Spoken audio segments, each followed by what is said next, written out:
Bismillahirrahmanirrahim. Assalamualaikum warahmatullahi wabarakatuh. Perkenankan, saya Andi Mahfuz Hidayat, mahasiswa Universitas Cyber Asia kelas MJ 102 Prodi Manajemen, untuk mengumpulkan tugas ekonomi mikro yang diberikan oleh Bapak Joko Suharyanto, Sarjana Ekonomi, Magister Manajemen, Certified Professional in Organization Development. Tugas ini berkaitan tentang keberadaan KPPU atau Komisi Pengawas Persaingan Usaha dan YLKI, Yayasan Lembaga Konsumen Indonesia, dalam mempengaruhi kondisi pasar. Yang pertama, pendahuluan. Komisi Pengawas Persaingan Usaha (KPPU) merupakan lembaga independen di Indonesia yang bertugas mengawasi pelaksanaan undang-undang terkait persaingan usaha. Kehadiran KPPU penting dalam menjaga dinamika pasar yang sehat, efisien, dan kompetitif.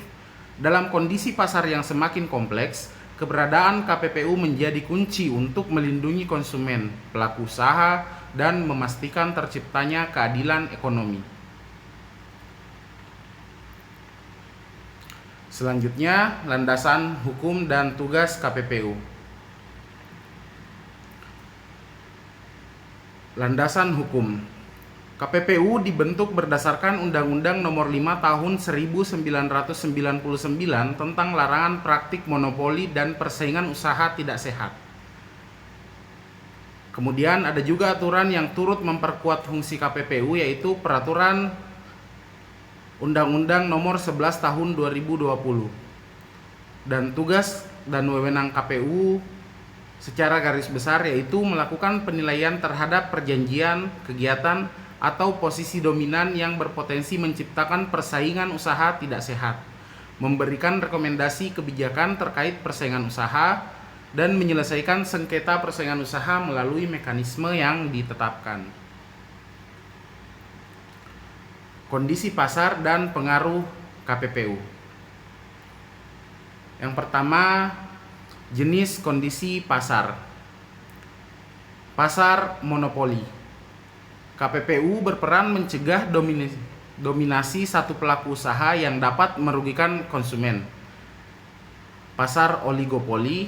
Pengawasan melakukan untuk menghindari kolusi antar pelaku usaha. Kemudian pasar persaingan bebas. KPPU memastikan tidak ada praktik curang seperti dumping atau penetapan harga minimum.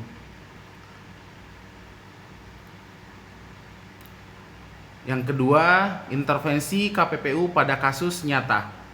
KPPU aktif dalam mengawasi tender pemerintah, merger perusahaan, dan penyalahgunaan posisi dominan.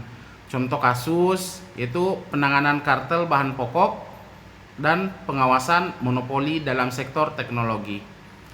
Yang ketiga, dampak KPPU pada kondisi pasar. Meningkatkan transparansi dan keadilan dalam transaksi ekonomi, melindungi usaha kecil dan menengah dari persaingan tidak sehat, memberikan kepercayaan kepada konsumen melalui pengawasan harga dan kualitas produk.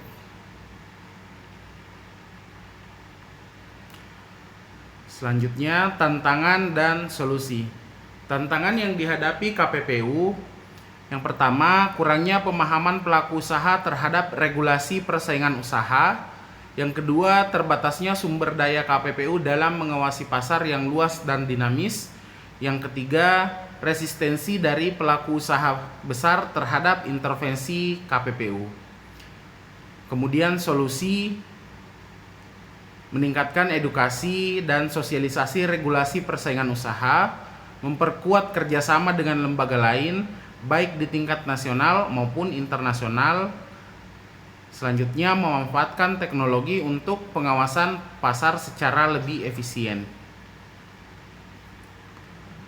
Kesimpulan dan rekomendasi yang berkaitan tadi dengan pembahasan di awal kita mengenai keberadaan KPPU, yaitu keberadaan KPPU merupakan fondasi penting dalam menciptakan pasar yang adil dan kompetitif di Indonesia. KPPU tidak hanya mengawasi tetapi juga berperan aktif dalam membentuk kebijakan ekonomi yang berpihak pada pertumbuhan dan pemerataan. Diperlukan dukungan dari semua pihak, termasuk pelaku usaha, pemerintah, dan masyarakat untuk memperkuat fungsi KPPU. Selanjutnya kita akan membahas Yayasan Lembaga Konsumen Indonesia atau disingkat YLKI. Pasar adalah bagian tak terpisahkan dari kehidupan masyarakat. Di dalamnya, konsumen seringkali menghadapi berbagai tantangan seperti produk berkualitas rendah, harga tidak wajar, dan praktik bisnis yang tidak adil. Dalam hal ini, YLKI hadir untuk melindungi konsumen dan memastikan pasar berjalan dengan adil. Peran YLKI tidak hanya penting bagi konsumen secara umum, tetapi juga memberikan dampak langsung pada kehidupan rumah tangga. Rumah tangga sebagai unit terkecil masyarakat bergantung pada produk dan jasa yang tersedia di pasar. Jika pasar tidak diawasi dengan baik, kerugian ekonomi, kesehatan, dan kesejahteraan rumah tangga bisa terjadi. Peran YLKI di pasar Indonesia. Yang pertama, perlindungan konsumen. YLKI bertujuan melindungi hak konsumen seperti hak atas kenyamanan. Contohnya memastikan makanan dan obat-obatan yang beredar itu aman. Yang kedua, hak atas informasi yang benar seperti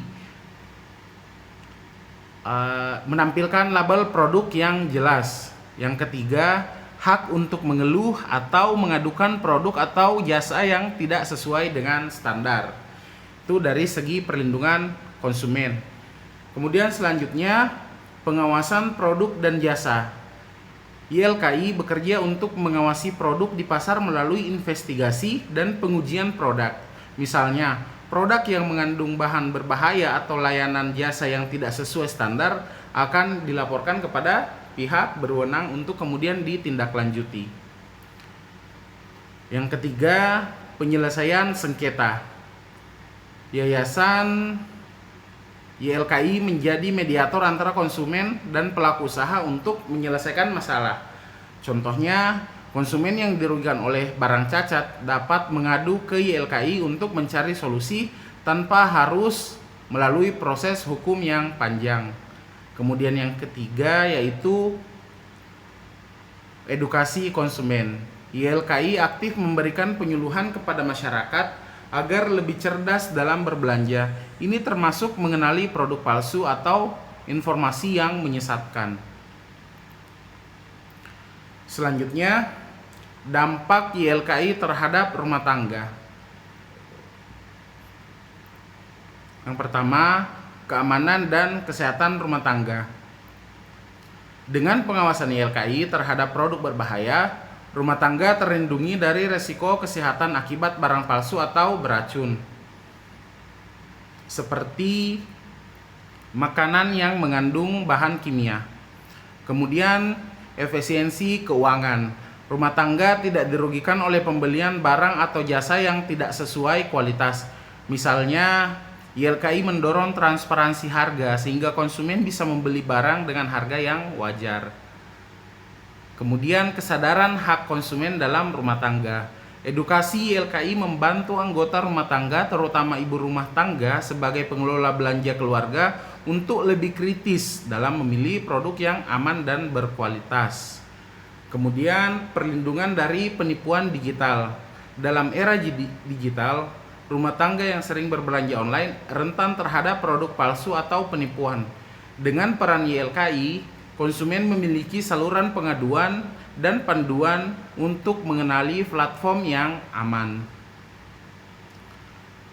Kemudian tantangan YLKI, di sini saya bagi 3. Yang pertama yaitu perkembangan teknologi. Transaksi online semakin meningkat, namun pengawasan terhadap pelaku usaha di platform digital menjadi lebih kompleks. Yang kedua, minimnya kesadaran konsumen. Banyak rumah tangga belum memahami hak-hak mereka sebagai konsumen, sehingga seringkali tidak melaporkan kerugian yang dialami. Yang ketiga, keterbatasan sumber daya. Yayasan YLKI menghadapi keterbatasan sumber daya manusia dan finansial dalam menjalankan tugasnya secara menyeluruh di wilayah Indonesia. Kesimpulan, YLKI memiliki peran penting dalam menciptakan pasar yang sehat dan melindungi konsumen. Dampaknya tidak hanya dirasakan oleh individu, tetapi juga oleh rumah tangga. Dengan adanya YLKI, rumah tangga lebih terlindungi dari resiko ekonomi, kesehatan, dan keamanan akibat praktik pasar yang tidak adil.